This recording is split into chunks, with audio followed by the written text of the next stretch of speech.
Hi, this is just a short video looking at the design requirements of a dental laboratory prescription. To the right of the form we have information such as job number, details whether it will be NHS or private.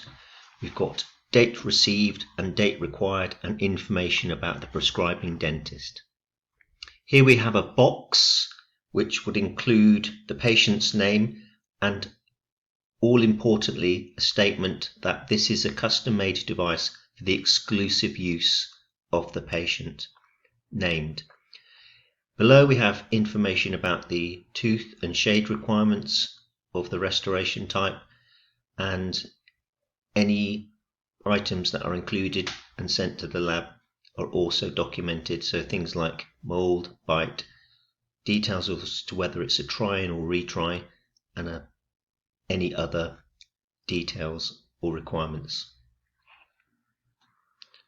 Below we have a statement authorized for release by, and this would be a signature of the technician that is releasing the device to the marketplace.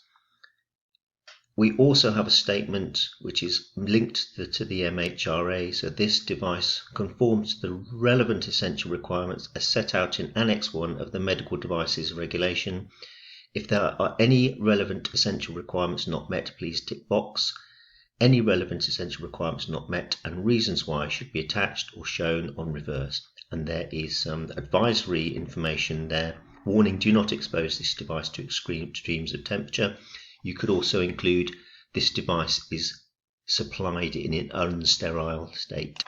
To the right of the form there is another area where further instructions can be included detailing tooth shades and tooth notation.